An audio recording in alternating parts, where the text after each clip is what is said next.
What is up, YouTube? Matt McKeever here with Kory MacKinnon, and today we're going to be checking out his 14-plex in London, Ontario. I've been managing rental properties and owning properties for about 15 years now, and my good friend of mine, a realtor of mine, was struggling with this property. He'd put it under management with other people, and that wasn't going very well, so he was actually thinking about selling the building. And I said, well, instead of like killing the goose that lays the golden eggs every month, why don't we try to do some work together here? Let me help you stabilize the building, and I'll do that for you if you'll, give me first right of refusal to buy in as a partner. So everything needs a system, right? We got garbage, and it's all assigned. Some people put their own locks on the call this the garbage doghouse. So that's its own apartment there. This one here literally takes you up into a 3-bedroom unit. We rent it to students right now. That's getting $600 a bedroom. And then this one here takes you up into a bunch of different apartments. But yeah, they're basically tar and gravel. But when it's $200 a month, $2,400 a year, at a 5.5 cap rate, which we're right downtown, which is a reasonable cap rate, I mean, we just raised the value of the building by $43,000.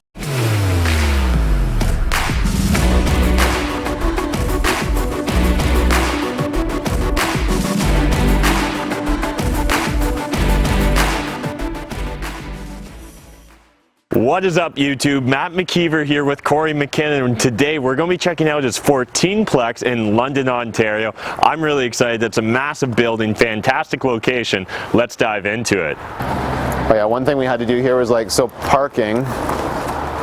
Parking was always a pain point of this building, so we actually worked with the city. We heard of another landlord in the area that was doing it's kind of like a permit, but you literally get parking passes from the city, and if someone doesn't have that parking pass in their car, the city can ticket them. So we're like, awesome, what do we got to do? They're like, you just need to get signage done and pay for the signs, pay for the little tags that you hang in your car, and then we'll literally monitor the property, or you call us and we'll ticket the car. So we're like, cool. So now we can actually create and own the ecosystem here. I'm like, don't call us about a parking problem. You call the city and they'll come and ticket that person. And lots of LED lights around the building, because you gotta watch all the dollars and cents, right? So if you have lights in common areas, you should probably be going for LED. And if you don't have coin laundry, then it turns into a free-for-all. So this property could probably use a second set of coin washer dryers, but right now it works, and that's all we're worried about. So I'll take you guys around to some of the different parts of it here. So everything needs a system, right? We got garbage, and it's all assigned. Some people put their own locks on the call this the garbage doghouse. Okay, so it's not cheap to build because it's all plywood construction and everything, but if you don't have it, then it's just like it's a free-for-all. We do discount somebody's rent by $15 a week. Just get the garbage to the curb. That would be awesome. We're actually thinking about getting one of those big round pods that are like recessed into the ground to do garbage and stuff, but we got to get that figured out. So this is working for now. Recycling is also working too. So we'll take you up maybe one of the hallways here. So that's its own apartment there. This one here literally takes you up into a 3-bedroom unit. We rent it to students right now. That's getting $600 a bedroom. And then this one here takes you up into a bunch of different apartments. Okay, here's those house rules we were talking about. So if anybody wants copies of these, just send me an email. We'll let you guys know what we do. Make sure that you have fire code. Fire code's really important. You gotta have your exit lights, you gotta have your fire extinguishers always charged up and inspected every year, and all your smokes have to be working and interconnected too. So there's gotta be, once you get over a 4-plex, your compliance for fire code just increases much more, right? So that's it there, guys, for this one. We'll take you back to a cool rooftop patio.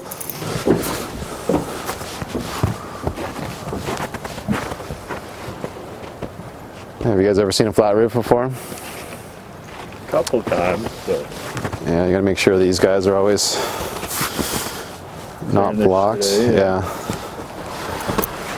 I think, what was it? I was watching a YouTube video one time, and they're like, you gotta get covers from them because there's the king cans.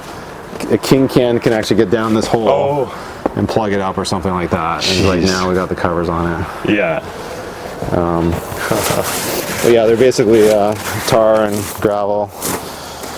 I'm not sure the different ways to do flat roofs. I know you got the white membrane, you got the tar and gravel approach. Maybe you guys can comment and let us know which one's a cheaper, more reasonable way that lasts longer. But you also get the drainage that goes right into the drainage system for the house. So this is probably a stack that's going right through somebody's apartment. Yeah, guys, but it doesn't look pretty. You know, we're slowly doing things here. Like we did half that roof there, not the other half of the roof. We replaced all the windows. Still need some paint. We got to do that back staircase there. But we're way over the hump for the work that needs to be done. Yeah, so that's the place.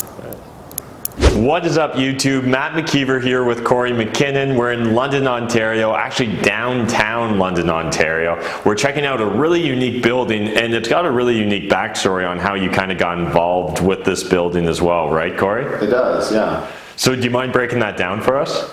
Sure. So I've been managing rental properties and owning properties for about 15 years now, and my good friend of mine, a realtor of mine, was struggling with this property. He'd put it under management with other people, and that wasn't going very well. So he was actually thinking about selling the building.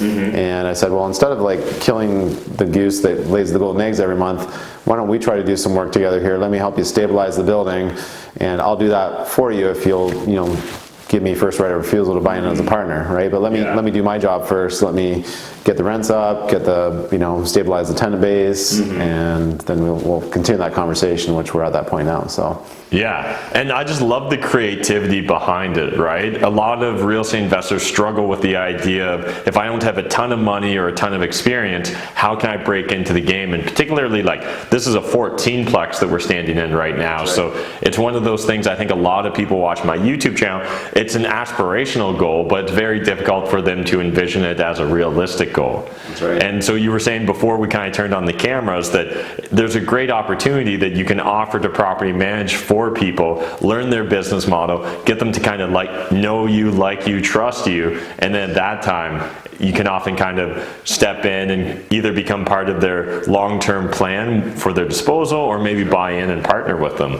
Exactly, right? Because at the end of the day, we all have either money, we have time, or we have effort and energy, right? So at this point, I had maybe a little more time or the resources to help manage this, right? And for people out there, they're like, I can't find deals, I don't have money. Everybody can make time. You can't make excuses around time. I have 4 kids at home and multiple businesses, and I'm also national level athlete as well. So you all can make the time for the things you want to do. Simply, we lots of times we just don't make the time. So you can make the time to go and apprentice under a big property management company and learn the skill of property management, so now you can actually go and put that into someone else's business that needs it. There's opportunities everywhere, you just got to be looking for them. Yeah, I love that. I've always thought if I was to start over again, and let's say I had none of my connections, none of my experience, none of my knowledge, starting at a property management company would be great, because you're going to learn the business inside and out, but you're also going to be dealing with owners quite often. And so owners eventually someday may become sellers, and it can be a great deal pipeline opportunity. In fact, a lot of my wholesalers now that live with me in the mansion, we're constantly hitting up local property management firms just to try and build that relationship, build that rapport, and potentially if and when one of their owners decides to sell, hopefully they think of us. That's right. I'd rather have I'd rather have 7 units in a 14-unit building, and once we do all the share sale and figure out the corporate structure, if he ever does want to sell his other half, it'll be a lot easier. It'll just be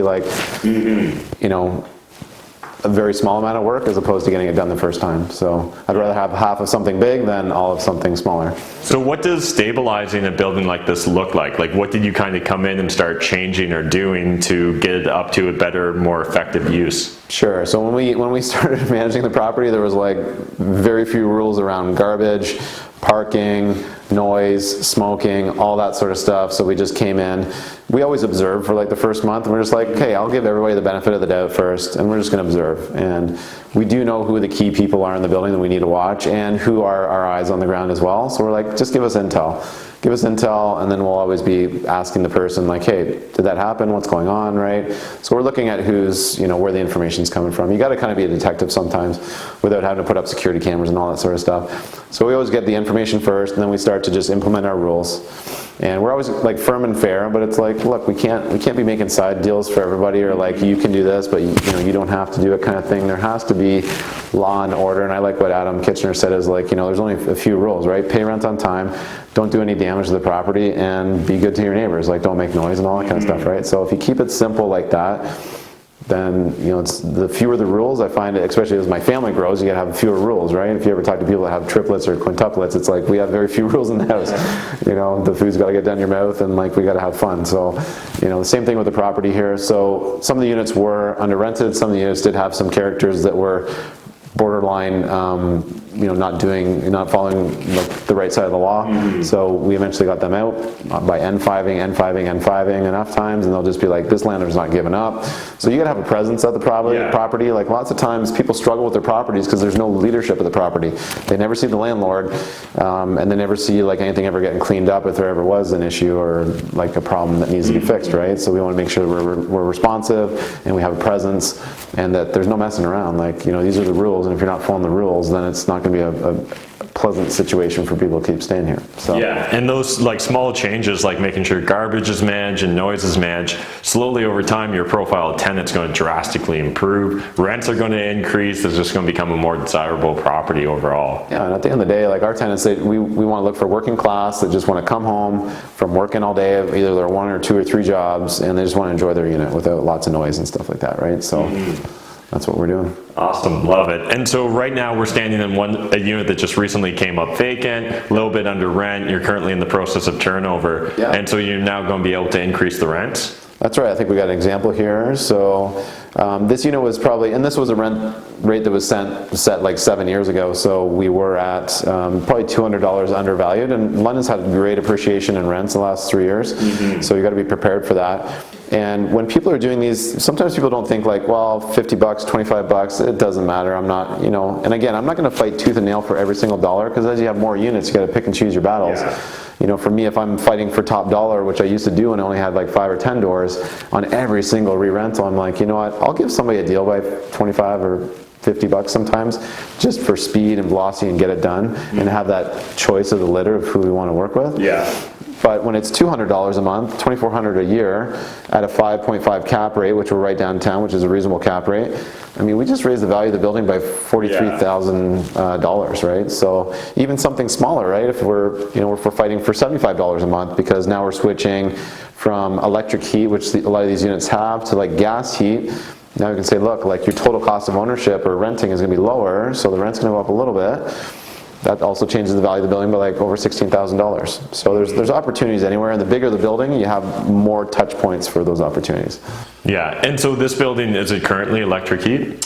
Yes. Yeah, and so are you guys looking at turning it over, or what's that look like? We do want to, and probably the easiest way that we could do that is there's not even a gas meter in the house right now. There's never been a need for one. It's like electric heat and also electric water heaters too, which are like massive kettles, which are just like, an electric kettle is expensive. So what we could do is get in some big fast cycling hot water gas tanks, and off those gas tanks you can usually run some extra hot water rads. I think off each one you can do 3. So that if we get 3 hot water tanks in here, we could probably like get gas heat to 3 units that are all close to the mechanical room, and that'll be a start. And then over time, we'll get a boiler system in here and we'll run the lines, and it's probably gonna be like 50 to 80 grand. But that's a long-term investment. When you're making moves like this, all you have to do is do this play twice. Now you got money to do your boiler system for the whole place, right? So that's the cool thing about owning rental property, is once you have some equity in it and you're doing things that will raise the value of the property, you have the margin to do these improvements. Yeah, love it. So if people at home are watching this and they're thinking, this sounds amazing, Kory found this opportunity to do property management, kind of lock in the price at the, 2 years ago versus, and kind of gain the benefit of appreciation over time, how would you recommend someone start that conversation? Like, how do you approach that subject with someone if you're interested in either earning your way into their property or eventually getting the option to buy in? Yeah, great question. So in life, everybody, you got to follow the motivation. Okay, so it's very difficult to have that conversation with somebody when things are easy peasy and they're like, I'm managing my properties from my cell phone, everything's perfect. Probably not the great opportunity, but when you have someone that's struggling with it, it's just not their right personality type. We have manager type personalities, we have really entrepreneurial, like high level, like they see the opportunities and the vision, but they don't like to do all the day-to-day implementation.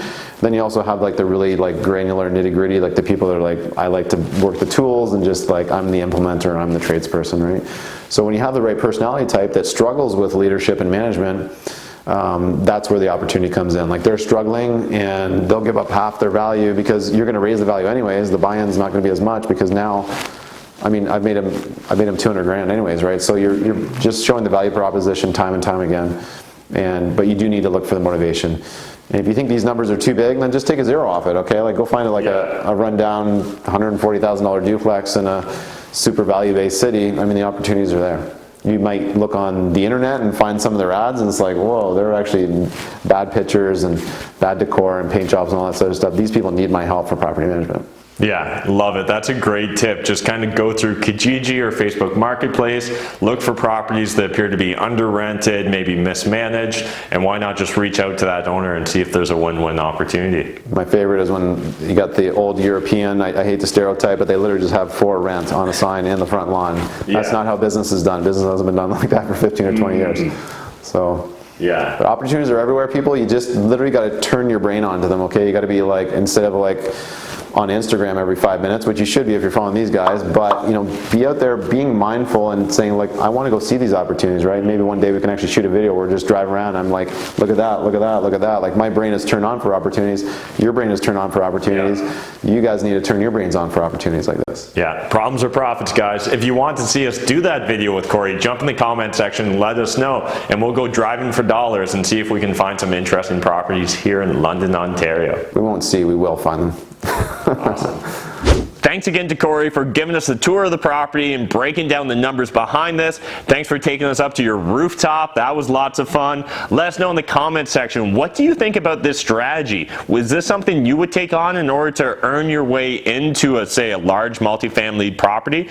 I think it's a great, very clever strategy. And until next time, remember, making money is a team sport. There's more than enough money in this world for us to all make it, but if you're not saving it, I mean, like, what's the point? Oh, and smash that like button.